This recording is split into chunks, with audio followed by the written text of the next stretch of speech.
A small factory of life floats in the immensity of the sea.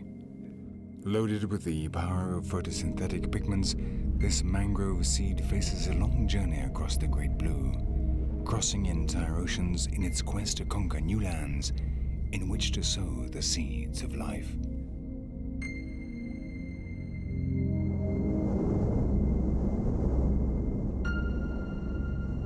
Our story begins with this small, fertile traveler and its arrival in the Cuban archipelago, a land of still undiscovered nature, eclipsed by the beauty of its coral sea.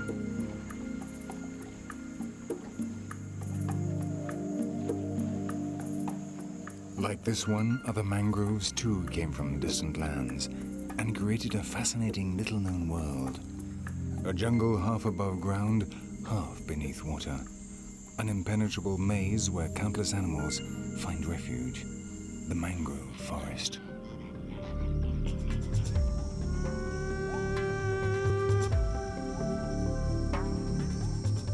Inside this strange world, life survives between extremes. There are excesses of salt, of humidity, and of heat. And every day it goes from droughts to floods, dictated by the tides. The fauna that has colonized it has had to overcome countless obstacles, and that has made it very much like the mangrove kingdom itself. Just as rich, as unknown, and as dangerous.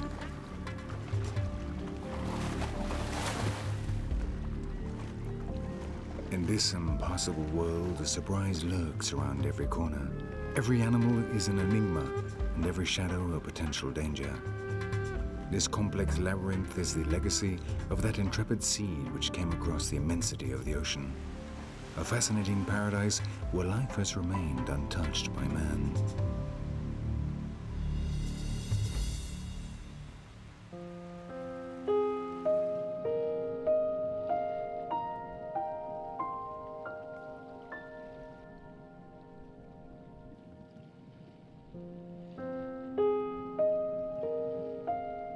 A coral world surrounds the Cuban archipelago.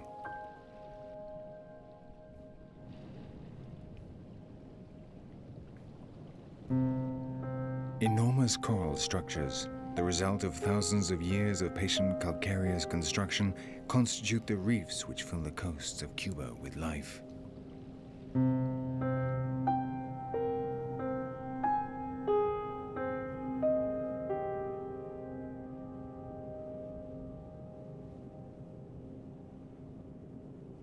It is not a sea rich in nutrients, but protected by the corals, life multiplies in an explosion of biodiversity.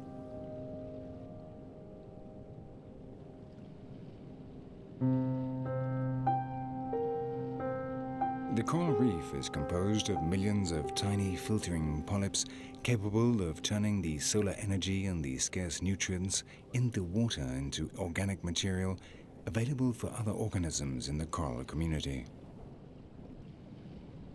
Starting with them, the chain becomes increasingly complex, and thousands of different life forms develop, from the fragile invertebrates to the most highly evolved complex fish.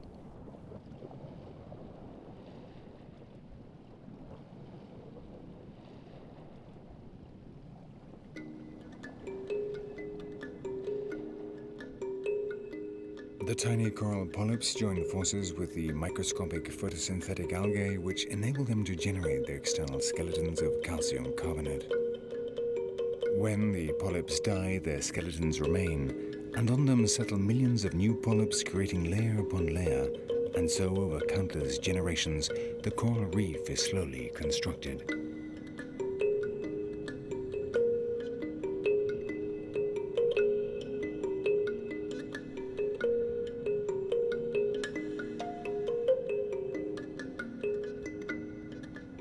In this calcareous world, each one occupies its own particular niche, and its role affects the rest of the community. It is not easy to find food in the world of the reef, and the only way to survive is to specialize.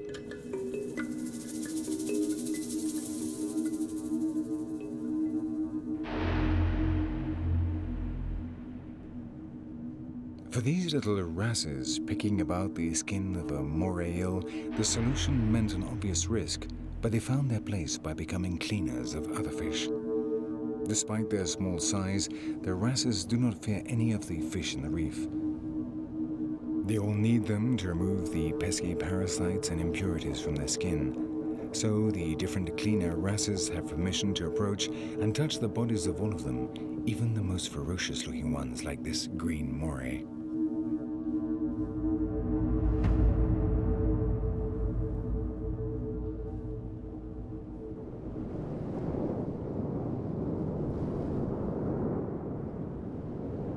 The gigantic coral structures that form the barrier reef also perform a protective function of enormous value for life.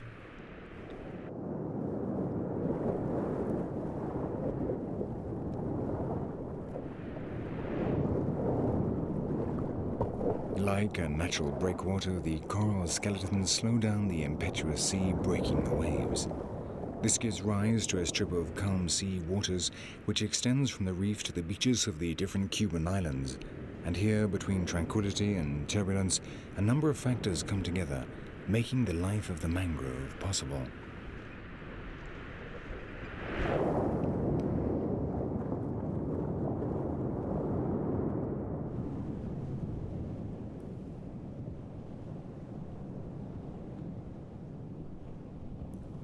The coastal side of the barrier reef is a world of permanent peace.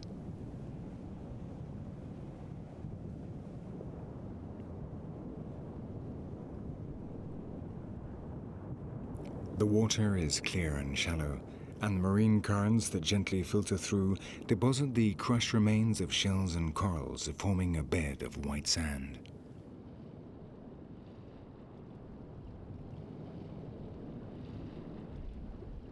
With good visibility and clear seabeds, many of the inhabitants of this strip choose camouflage to blend in with the sand and so hide from predators and remain invisible to potential prey.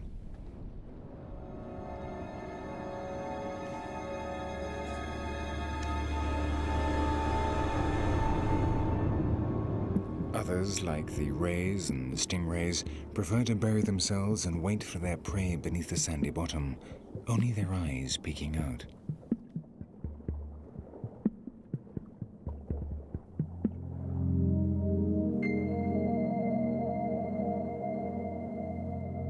As we approach the coast, we come to our traveling seed's final destination, the main island of Cuba.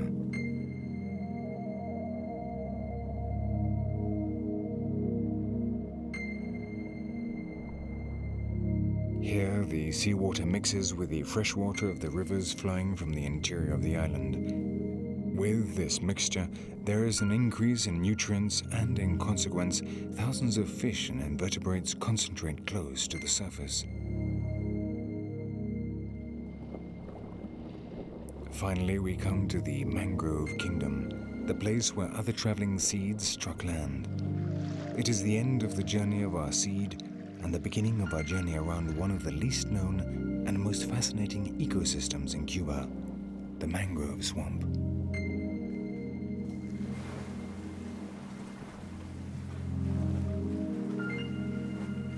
Though it is a coastal ecosystem, the substratum of the mangroves has its origins in the interior of the island.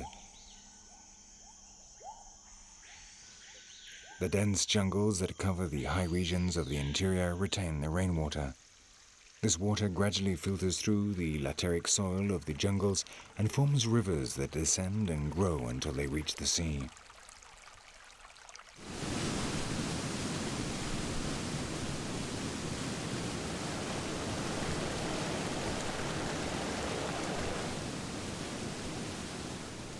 The water that fell in the highlands erodes the land surface, carrying minerals and organic matter in suspension, and when it reaches the coast, the contact with the salt of the seawater causes sedimentation of this silt rich in nutrients.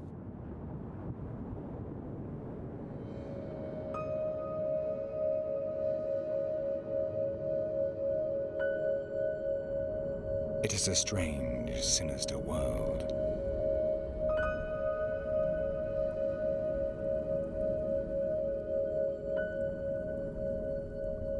The silt condenses, forming a viscous mud, corrosively acid due to the lack of oxygen.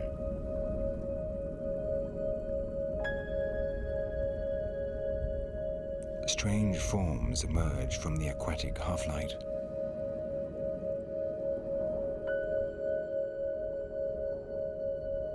There is little light due to the suspended particles and a growing salinity which changes with the tides. But it is here, where conditions would appear to be precisely the opposite of those needed for life, that the different types of mangrove settle and grow.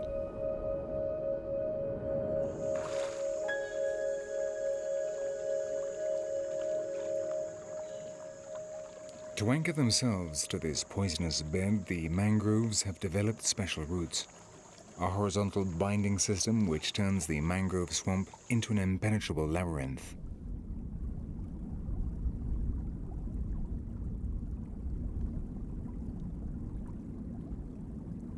These extraordinary roots manage to extract the nutrients from the surface layer of the mud, while the intricate interweaving retains the silt coming from inland, preventing it from being carried out to sea with the tide. To achieve this miracle in a fatally toxic substratum, the aerial roots of the mangroves either have spongy tissue which absorbs oxygen from the air, or they generate roots which rise up from the bottom like snorkels till they emerge above the surface of the water.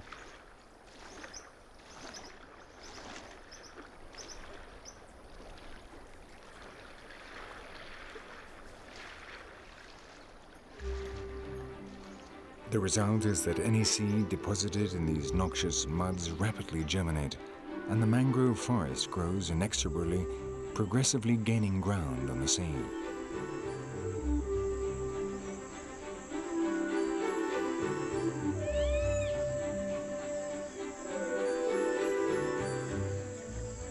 At the surface, the mangrove swamp is a jungle of survivors.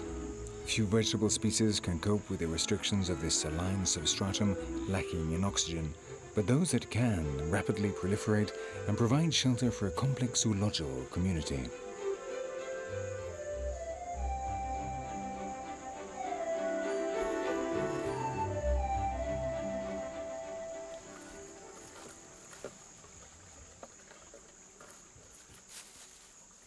For the jutias, the tops of the mangroves are an inexhaustible larder.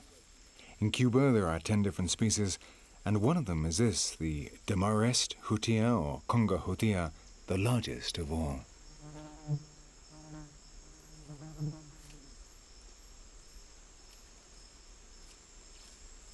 Generally, the jutias are nocturnal, but here in the mangrove swamps of the north of the island, they spend the daylight hours hidden among the mangroves, eating leaves, bark, fruits, and even the occasional small lizard.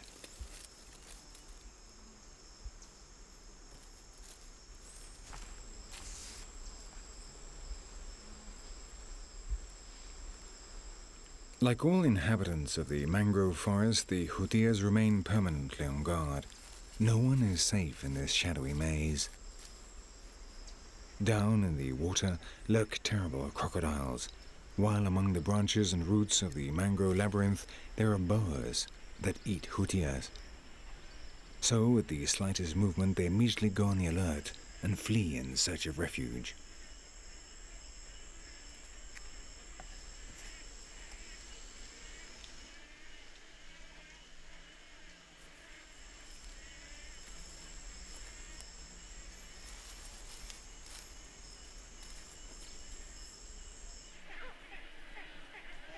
The mangrove forest offers great advantages to many birds, especially those that feed on fish.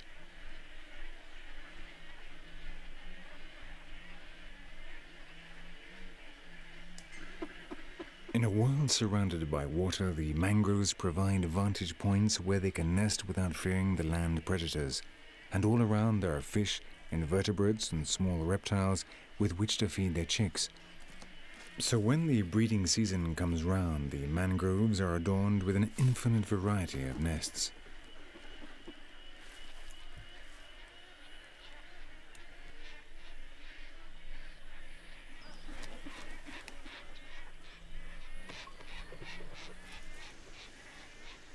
For the American jabitos, the mangrove boughs are impregnable fortresses in which to guard their chicks.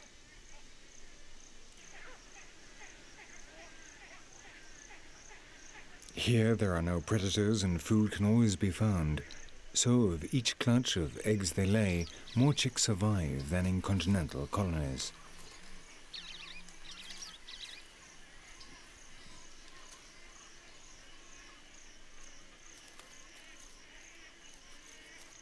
In an apparent paradox, this ecosystem, which would appear at the very limit of the ecologically conceivable, is now being revealed as a rich, diverse world where animals and plants develop in their thousands, free from the usual interference from man.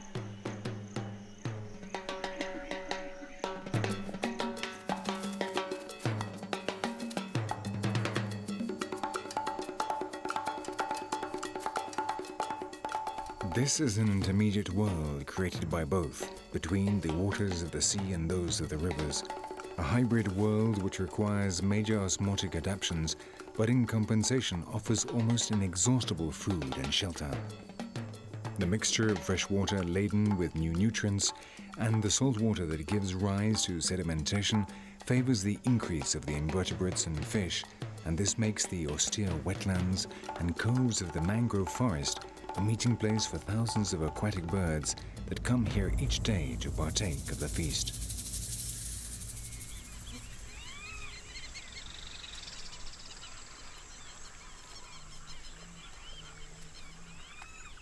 In the waters of the Cuban Keys and islands where the mangrove grows, over 100 different bird species can be found, the majority equipped with long legs for wading.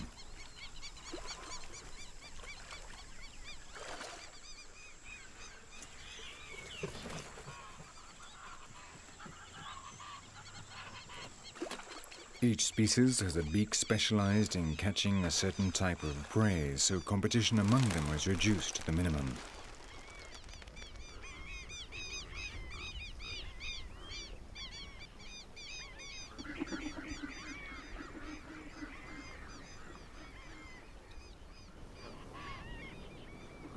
This one, the brown pelican, the only strictly marine pelican, uses the technique of swooping down to catch fish from the air.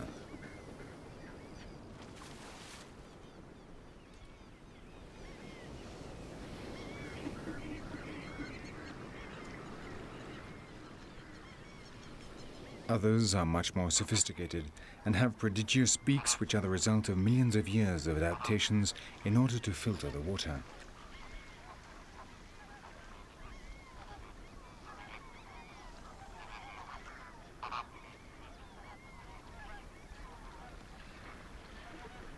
No other beak in the mangrove swamp can compare with that of the flamingos.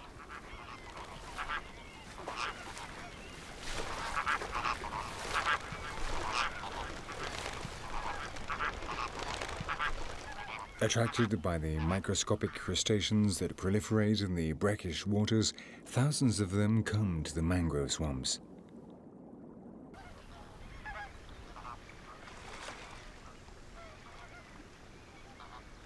Their strange beaks are equipped with sieves that filter the water and retain the tiny crustaceans, and their stilt-like legs and webbed feet mean they can walk easily across the viscous slime.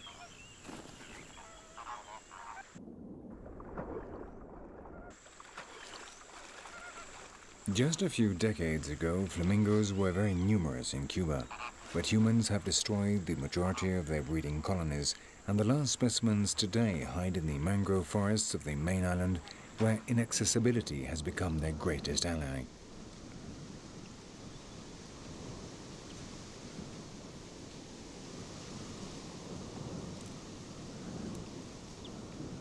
At twilight, great flocks of birds disturb the reigning peace at the edge of the mangrove forests.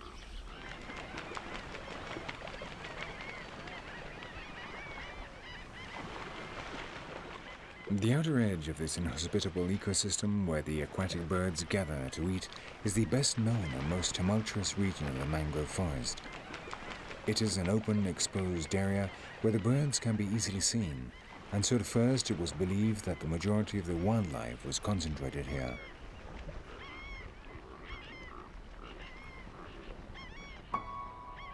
But the impenetrable interior of the mangrove labyrinth hides shy, fascinating surprises.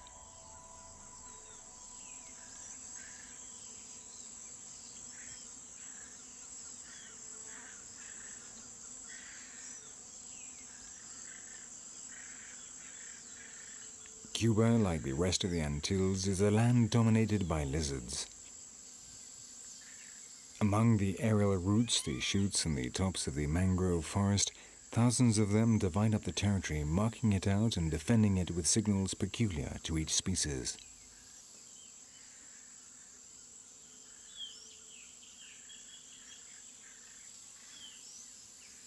Each layer has its species, each individual its territory, each tree its owner. The Anolis are the most widespread genus with the greatest number of different species.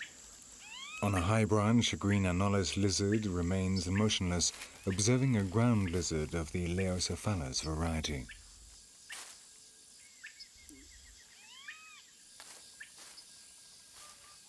The majority of species imitate the surroundings in which they live.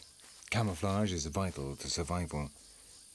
Those that live on the branches and trunks are of brownish colors. Those that colonize the leaves are generally green, and those that live on the ground mimic the color of the dry leaves and the grasses.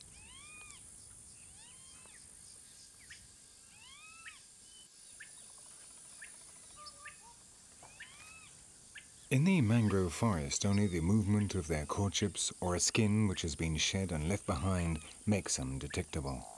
And there's a very good reason why.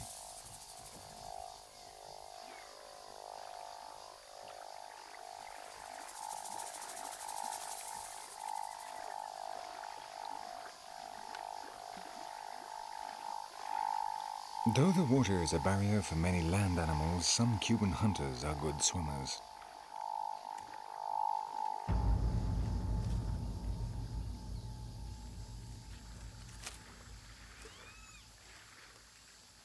Of the 26 species of snake that live in Cuba, none is poisonous, but some, like the Cuban boa or this alsophis, almost 2 meters in length, are sufficiently strong enough to catch and devour lizards, birds, and even rodents.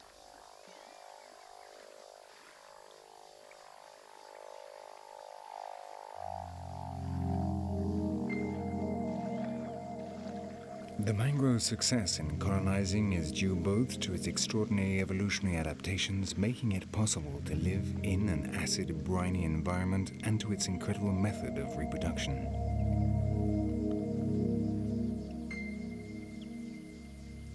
When the mangroves reproduce, they develop what will be the most astonishing means of genetic expansion. Colonizers equipped to travel vast distances, their seeds.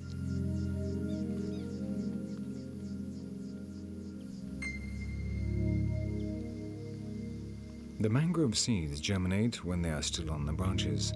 They are shaped like arrows, and that is their first tactic. When they are sufficiently developed, they fall from the tree and the sharp tip often sticks into the mud. In that way, a new tree has been planted and can begin to grow.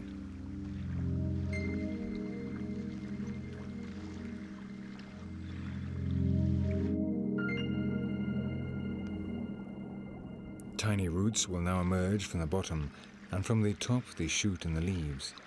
Little by little these new descendants grow, and the mangrove forest slowly advances into the sea.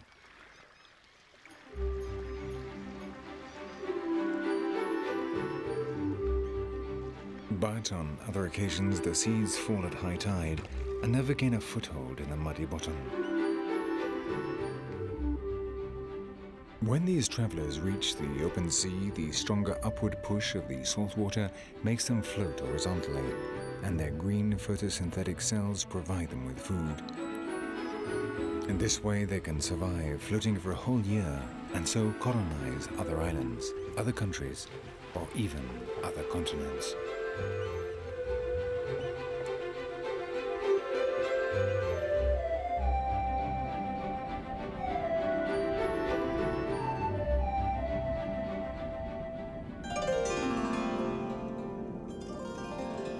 Despite the concentrations of birds of the estuaries and the life hidden inside the dense interior, the place where the mangrove forest demonstrates its greatest biological richness is in the shadowy world of its submerged roots.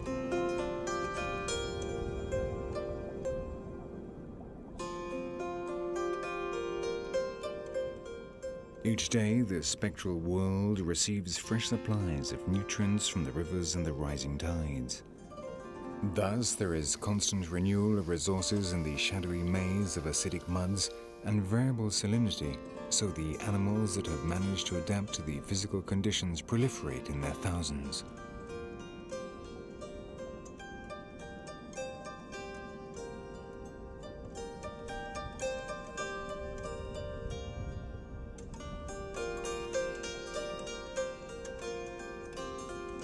Even apparently sterile corners teem with life. The filtering organisms such as the sea squirts, anemones, sponges and mollusks climb to the smooth roots and cover them, giving them a baroque appearance.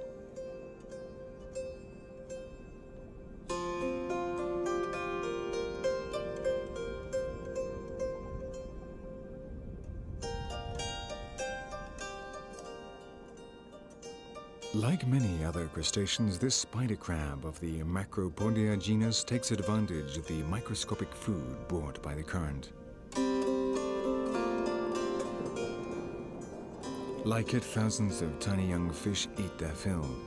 The submerged world of the mangrove forest not only offers them constant food, but also provides them with protection, enabling them to rapidly seek refuge among the intricate network of holes, pores and hollows formed by the roots.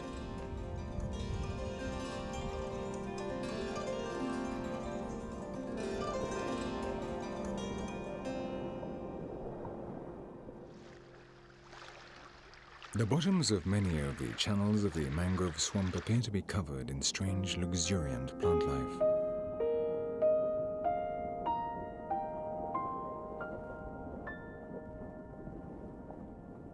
Thousands of jellyfish turn over and rest with their tentacles reaching up towards the surface, filtering the water, converted into luxuriant plants of an intermediate kingdom, a living mirage in the already strange and fascinating cosmos of the mangrove forest.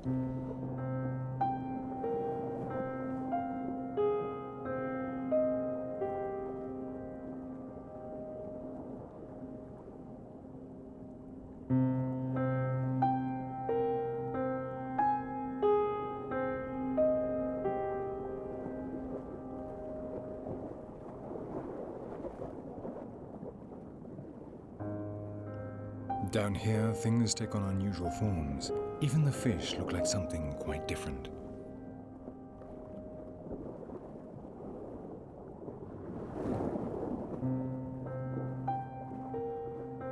The mud and the roots are the world of the batfish. Imitating the bottom, it hardly needs to swim and walks on its transformed fins, simulating an amphibian being, straight from the imagination of H.P. Lovecraft.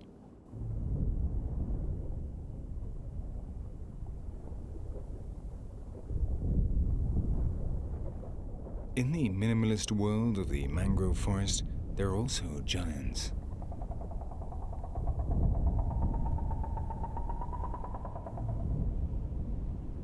Up to 4 meters long and weighing almost 600 kilos, the manatees are the largest mammals in the mangrove forest.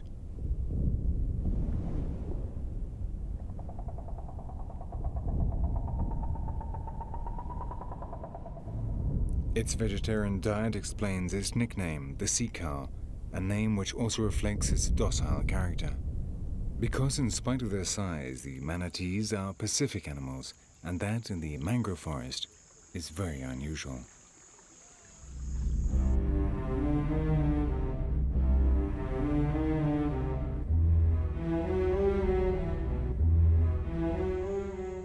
The world of the Cuban mangrove also has its demons.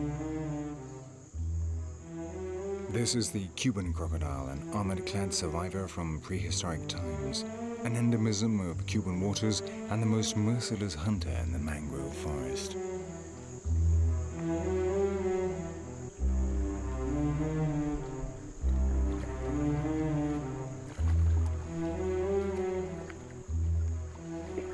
Both in and out of the water, there are fearsome armor-plated hunters, and not just crocodiles. Because beneath the water, the mangrove swamps of Cuba conceal a fish of which it is said that it has the mouth, the skin, and the soul of a crocodile.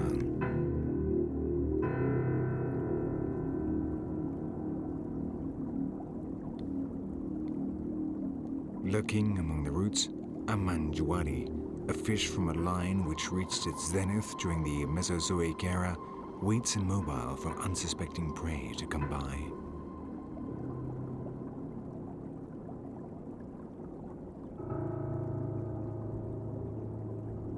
Its large toothed mouth, its primitive fins, and its armor-plated body make it a formidable predator. So formidable, in fact, that the majuari, or alligator gar as it is also known, is feared even by young crocodiles.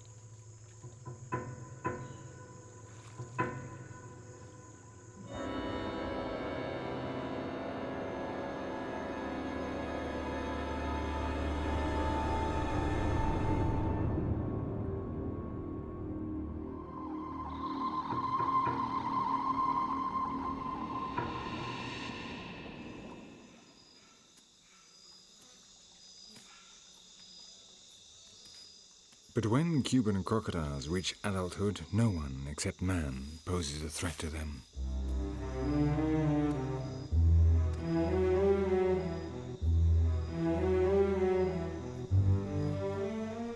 In their domains, all other living beings are their prey.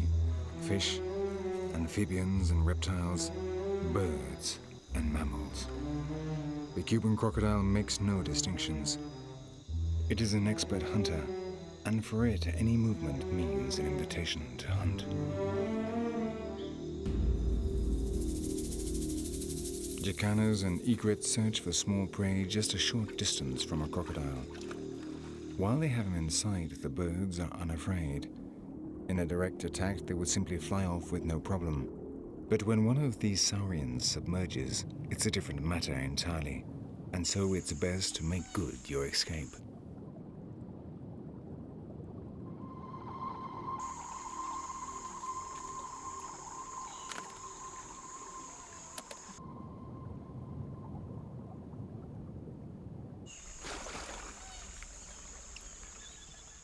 Today, Cuban crocodiles are found only in two small areas, the Zapata marshes in the southwest of the main island and the Lanier marshes on the island of Juventud, and that makes them the crocodiles with the most restricted distribution on the planet.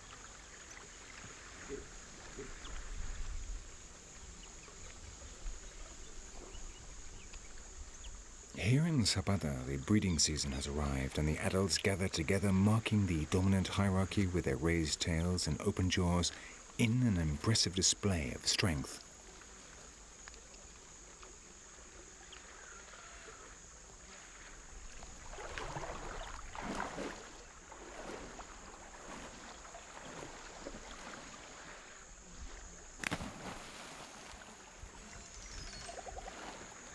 These displays will decide the order and the right to mate, and no male will give in easily.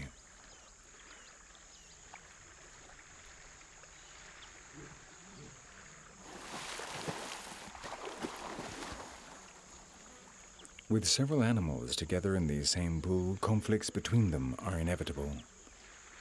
The threatening mating postures don't normally have further consequences, but if one of the crocodiles manages to hunt down some prey, the tension of the courtships is compounded by the natural predatory aggressiveness, and war is unleashed among the dragons.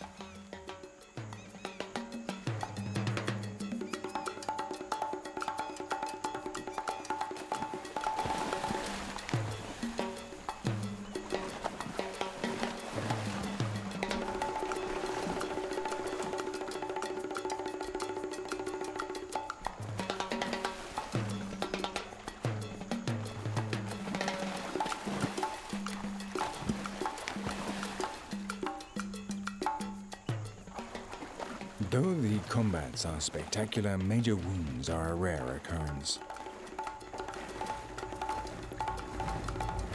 After a few sporadic confrontations, it is clear who is the dominant male. Now the pool has its king, and the monarch imposes his rules.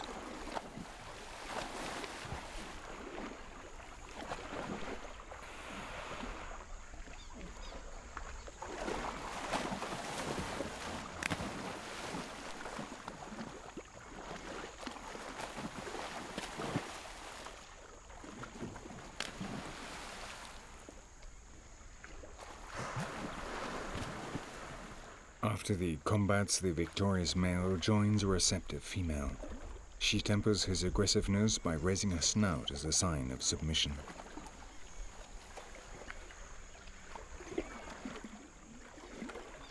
Until she manages to calm him down, the excited male could even attack her.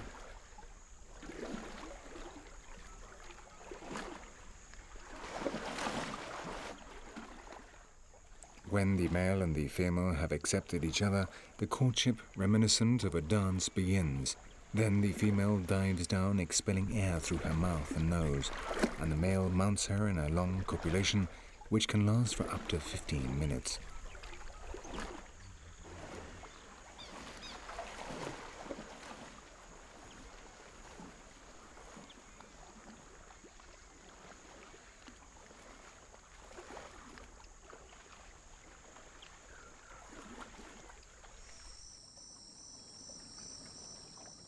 For land animals, life in the Cuban mangrove forest is not easy, and even less if you can't fly, and have just brought into the world a litter of tiny, inexpert rodents.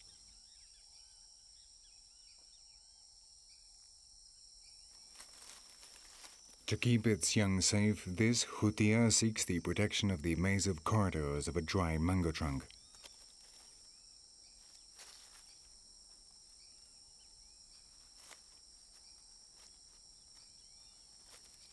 Even when she breastfeeds her litter, she remains on the alert, thanks to the lateral positioning of her nipples. In the mangrove forest, lowering your guard for even an instant can mean death.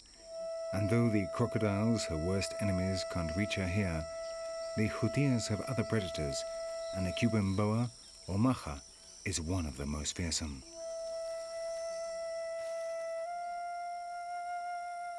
While her young are feeding, the hutia remains motionless, concentrating, alert to any sign of potential danger. Guided by its olfactory tongue, the serpent locates the den and changes course. It knows that if it can surprise the litter, it will easily be able to catch one of the young.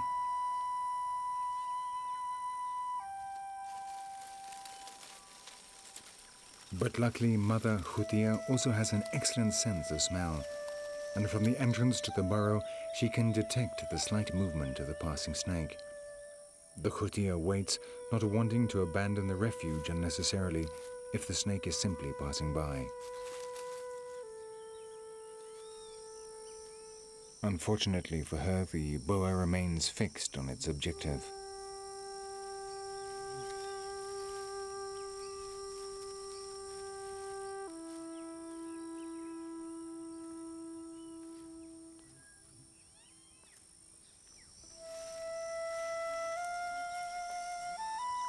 With an infinitely flexible body, the intricate trunk represents no obstacle for the snake.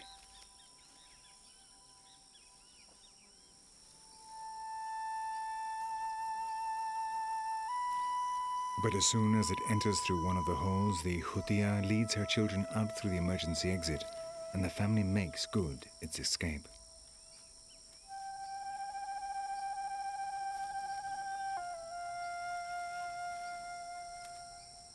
Shortly afterwards, when the boa reaches their lair, all that remains is the musky smell of the rodent's fear and nervousness.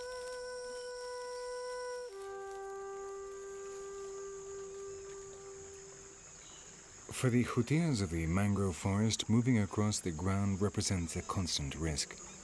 They are perfectly able to climb, run, or swim, but the waters of Sabata always contain vigilant eyes, and even when you feel you are safe, death might be right behind you, ready to pounce.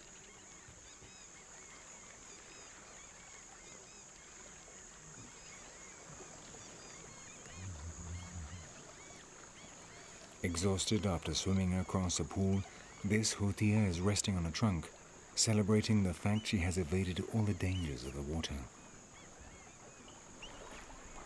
From the pool come the sounds of her worst enemies, but on land she's faster, and she seems to be rather overconfident as she gets her breath back. Every time she turns her back to the water, the dragons go on the alert. And silently, stealthily, death approaches.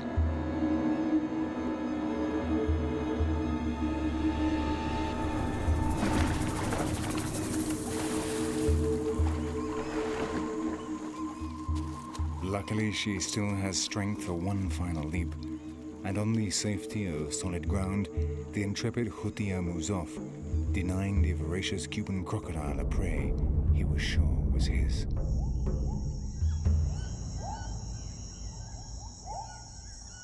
In the interior of the island, where the mangrove forest seems most impenetrable, the rocks are pierced by deep caverns that lead to the sea.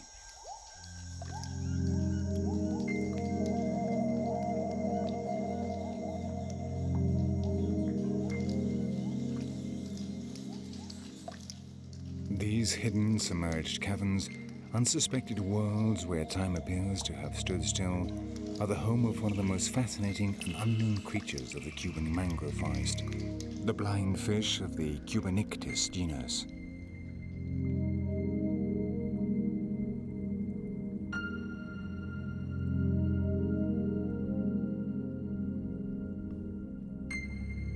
Virtually nothing is known about them.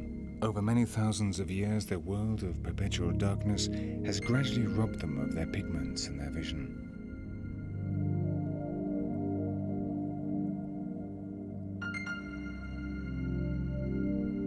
They are now white shadows in a black world, relics of a nocturnal marine ancestor who, equipped with wings, was able to cope with the osmotic changes of increasingly fresh water and set off to explore these flooded caves.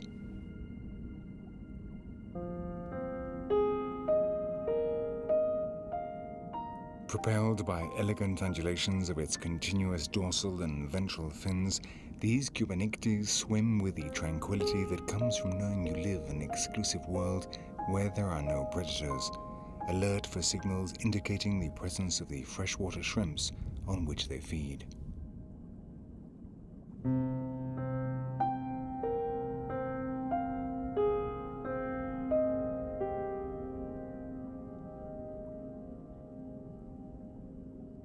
At present, there are 4 known species of Cuban blindfish, but in-depth studies have yet to be carried out. How were they able to adapt to the radical changes between 2 worlds so completely different as the dark freshwater caves and the bright marine world of the reef? Who was the pioneer from the corals that set out on the evolutionary adventure that led to these ghosts of the caverns?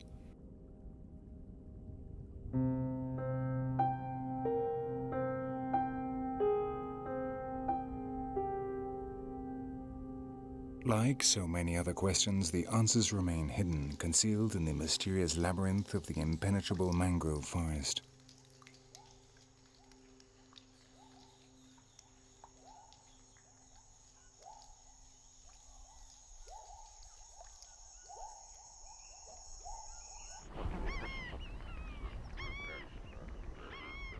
Every year, the seasonal rains flood the Zapata marshes. The inland lagoons multiply and the birds arrive to nest, the migratory species joining the local ones.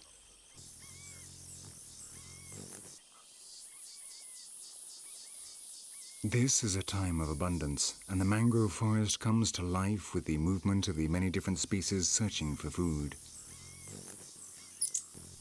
Hummingbirds and orioles fly among the flowers looking for nectars and insects, while in the open, recently flooded areas, there is a veritable explosion of life.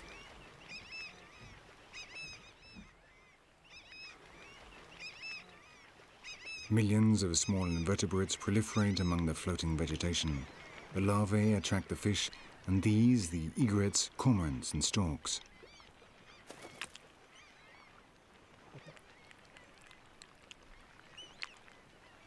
With the rains and the water, millions of mosquitoes are born. But the majority of them never reach adulthood as they are trapped by the specialists walking across the water lilies and aquatic plants.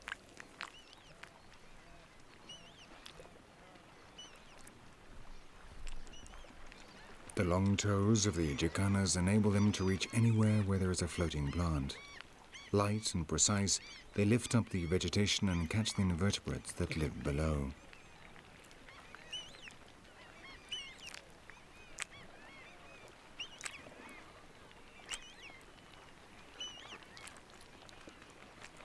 The American purple gananul also uses this same technique, though in this case, instead of an invertebrate, it is going to find a surprise.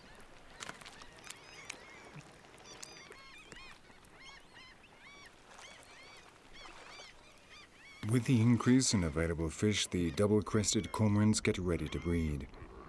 These cormorants are normally migratory, but the subspecies floridanus, which lives in southern Florida and the Cuban archipelago, has become sedentary, perhaps because of the year-round abundance of the mangrove forests.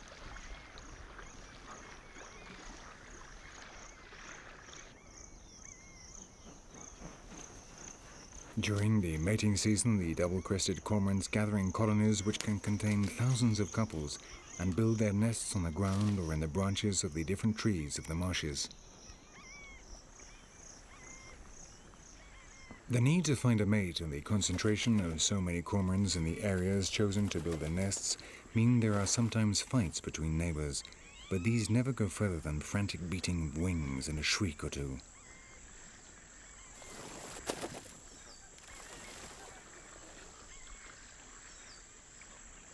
On this occasion, the dispute is soon over. Their splashing around has attracted dark shadows beneath the water, and the cormorants have learned to respect the sharks that swim in the estuaries.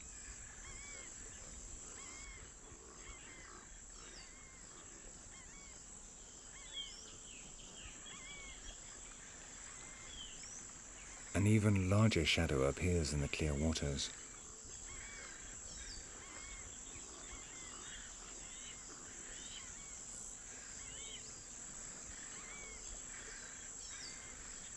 A manatee is exploring the newly flooded areas in search of weeds and pasture to calm its insatiable appetite.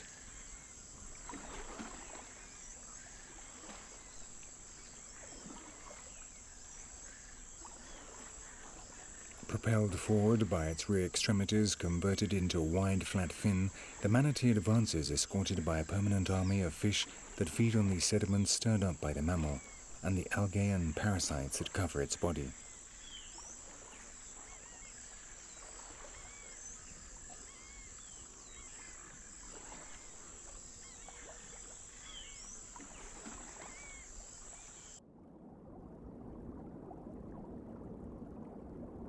Every day, a manatee must eat vegetable matter equivalent to 1/10 its body weight, that is, between 40 and 70 kilos, the equivalent of eating 200 lettuces a day.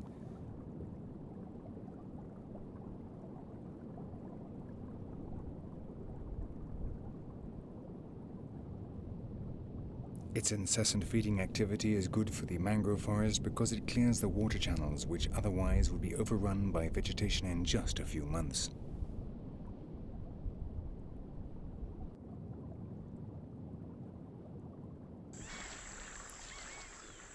These peaceful sirenias spend their lives in the water, periodically coming out to breathe. It was during one of these pauses for breath that in 1492 Christopher Columbus spotted them, the first ever mention of the species, and confused them with the mermaids described by Herodotus. Today, the mermaids are disappearing. In the entire West Indies, including Cuba, there remain no more than 2,500, and unfortunately, each year this number falls further.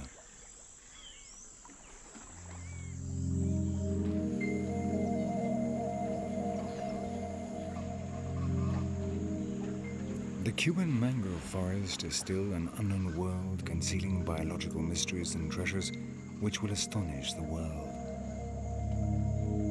A forgotten paradise ruled over by an impenetrable hell of marshy labyrinths, myriads of mosquitoes, and dangerous crocodiles. Science has not yet studied the complexity of its creatures and the balance of its ecosystems. And that is part of the charm of the Cuban mangrove forest, knowing that it remains exactly as it always has been, impenetrable, solitary, virgin. It is such a complex world that virtually nothing is known about it. And nonetheless, all its strength and complexity, all its biodiversity and richness are due to tiny intrepid travelers that still today, faithful to their spirit, continue to set out on anonymous journeys, crossing the sea and sowing the seeds of paradise.